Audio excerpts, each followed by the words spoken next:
اللہ علیہ وسلم کی فکر، حضور صلی اللہ علیہ وسلم والا درد غم، ساری زندگی ایک تھا۔ کیا درد تھا، کیا غم تھا کہ میرا ہر ایک امتی جہنم کی آگ سے بچ کر جنت میں جانے والا بن جائے میرے محترم۔ تو ساری زندگی یہ ایک فکر تھی، ایسی فکر ایسی فکر ایسی فکر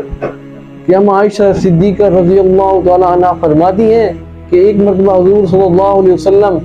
میرے قریب سو رہے تھے اور حضور صلی اللہ علیہ وسلم کے سینہ مبارک سے ایسی طرح کی آوازیں آ رہی تھی جس طرح ہانڈیاں ابلتی ہے، جس طرح سالن کے ابلنے کی آواز آتی ہے، اس طرح حضور صلی اللہ علیہ وسلم کے سینے سے آوازیں آ رہی تھی۔ کیا تھا میرے محترم دوستو؟ امت کا غم تھا۔ ساری رات روتے، ساری رات نماز پڑھتے۔ اما عائشہ صدیقہ رضی اللہ عنہا نے فرمایا کہ یا رسول اللہ آپ تو بخشے بخشائے ہیں اور ساری رات عبادت کرتے ہیں، حتیٰ کہ پاؤں کے اندر ورم پڑ جاتے تھے۔ تو آپ صلی اللہ علیہ وسلم نے فرمایا کہ اے عائشہ، کیا میں اللہ رب العزت کا شکر گزار بندہ نہ بنوں؟ کیا میں اللہ رب العزت کا شکر گزار نہ کروں؟ تو ایسا نبی میرے محترم دوستو، ایسا شفیق نبی، ایسا رحیم نبی، ایسا نبی اللہ پاک نے ہمیں عطا کیا۔ حضور صلی اللہ علیہ وسلم نے جب شروع میں نبوت کا اعلان ہوا تو مکہ کے لوگ بہت سخت لوگ تھے میرے محترم دوستو، تو بہت کم لوگ اسلام کے اندر داخل ہو رہے تھے۔ تو حضور صلی اللہ علیہ وسلم نے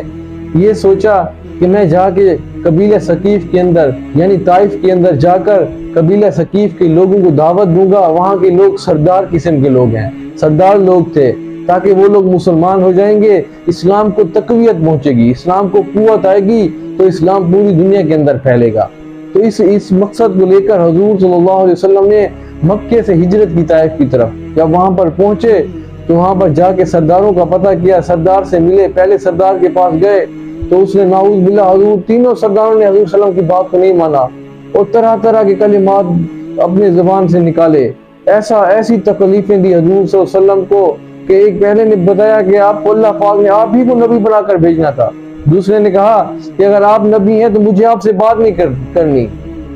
تو اسی طرح تیسرے نے کہا کہ میں آپ کو آپ کی طرف بات ہی نہیں کرنا چاہتا، اگر آپ نبی ہیں تو اللہ پاک یقیناً نبی کی بات کو مانتا ہے، ہمارے اوپر کوئی نہ کوئی عذاب مسلط کر دے گا، لہذا آپ یہاں سے چلے جائیں۔ تو ان لوگوں نے اللہ رب العزت کے نبی کی بات کو نہیں مانا میرے محترم دوستو۔ تو حضور صلی اللہ علیہ وسلم کو وہاں سے اتنی تکلیفیں پہنچی اور اپنے آوارہ لڑکوں کو پیچھے لگا دیا، حضور صلی اللہ علیہ وسلم کو پتھر مارتے ہوئے حضور صلی اللہ علیہ وسلم کے اوپر اتنا تشدد کیا ان لوگوں نے، وہاں کے لڑکوں نے، حتیٰ کہ حضور صلی اللہ علیہ وسلم کے جوتے نیلین مبارک تک خون سے بھر گئے میرے محترم دوستو۔ اتنا حضور صلی اللہ علیہ وسلم کو تکلیفیں دی گئی۔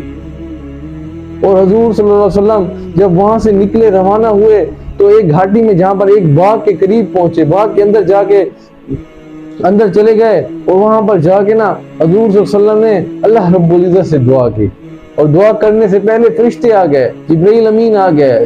پہاڑوں والے فرشتے آ گئے، فرمایا یا رسول اللہ آپ کے اور آپ کے جو طائف کے لوگوں سے جو آپ کی گفتگو ہوئی، اللہ رب العزت نے ساری گفتگو غور سے سنی اور سب کچھ اللہ رب العزت نے غور سے سنا، لہذا آپ حکم فرمائیں یہ پہاڑ یہ جو ہے نا ان پہاڑوں کو دونوں کو آپس کے اندر جوڑ دیں اور ان کو ختم کر دیں، ہم ان کو بالکل صفائی ہستی سے مٹا دیں۔ حضور صلی اللہ علیہ وسلم نے ارشاد فرمایا کہ یہ لوگ نہیں جانتے کہ میں کون ہوں، اگر یہ مجھے جان لیں گے تو یہ میرے ساتھ ایسا برتاؤ نہ کرتے، ان کو نہیں پتا۔ میں اللہ پاک سے اس بات کی عرض کرتا ہوں اللہ پاک سے کہ اے باری تعالیٰ اگر ان کو ہدایت نہیں دی تو ان کی نسلوں میں سے ان کی نسلوں کو ہدایت دے۔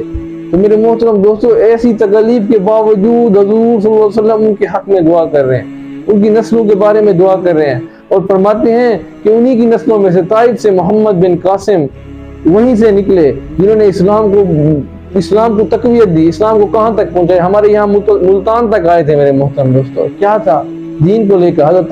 طارق بن زیاد ایک جرنیل تھا، بہت بڑا جرنیل تھا، انہوں نے بہت سی جنگیں فتح کی، بہت سے قلعے فتح کیے، اسلام کو تقویت پہنچی ان کی وجہ سے، وہ بھی طائف کے تھے میرے محترم دوستو۔ اسی طرح دیکھیں کس طرح حضور صلی اللہ علیہ وسلم نے قربانیاں برداشت کی، کس طرح تکلیفیں برداشت کی اور ان کو دعا دی میرے محترم دوستو۔ یہ حضور صلی اللہ علیہ وسلم نے ساری زندگی تکلیف برداشت کی، ہم ایک تکلیف کو بھی حضور صلی اللہ علیہ وسلم فرماتے ہیں کہ مجھے سب سے زیادہ تکلیف دی گئی، سب نبیوں سے زیادہ تکلیف مجھے دی گئی، سب سے زیادہ۔ فرمایا کہ سب کی تکلیف اکٹھی کی جائے اور میری تکلیف کو ایک اکٹھا کیا جائے، میری تکلیف سب سے بڑھ کر ہے میرے محترم۔ تو کیا تھا، کس وجہ سے؟ ہمارے لیے میرے محترم دوستو، کہ ہم صراط مستقیم پر آ جائیں، حضور صلی اللہ علیہ وسلم سنت اعمال پر آ جائیں، اللہ کو ماننے والے بن جائیں، 100% دین پر زندگی گزارنے والے بن جائیں۔ ہمارے لیے حضور صلی اللہ علیہ وسلم نے میرے محترم دوستو دن رات اللہ رب العزت پہ روتے تھے میرے محترم دوستو، ہمارے لیے دعائیں کرتے تھے۔ تو میرے محترم دوستو آج اللہ پاک نے ہمیں موقع دیا ہے، زندگی کے اندر اللہ پاک نے ہمیں یہ موقع دیا ہے کہ ہم اللہ پاک کے پاس کامیاب ہو کے جائیں میرے محترم دوستو، خود بھی 100% دین کے اوپر چلیں، اپنے بچوں کو بھی دین کے اوپر چلائیں، اور اپنے گھر کے اندر دین کا ماحول بنائیں، اپنے محلے کے اندر دین کا ماحول بنائیں، اپنے دوستوں کو دعوت دیں، دوستوں کو نماز کی طرف لے کے آئیں، دین کی طرف لے کے آئیں، جو ہمارے احباب جو جاننے والے ہیں ان کو لے کے آئیں میرے محترم دوستو دین کی طرف۔ یہ حضور صلی اللہ علیہ وسلم کی فکر ہوتی تھی، حضور صلی اللہ علیہ وسلم صحابہ کرام کی تشکیلیں کرتے تھے، صحابہ کرام جاتے تھے، جا کے مختلف شہروں میں جاتے تھے، جا کر اس کلمے کی دعوت دیتے تھے میرے محترم دوستو۔ تو صحابہ والی محنت، صحابہ والی فکر وہ ہماری ذمہ داری ہے میرے محترم دوستو، تو ہم خود بھی 100% دین کے اوپر چلیں اور دوسرے لوگوں کو بھی دین کے اوپر لے کے آئیں۔ جزاکم اللہ خیرہ۔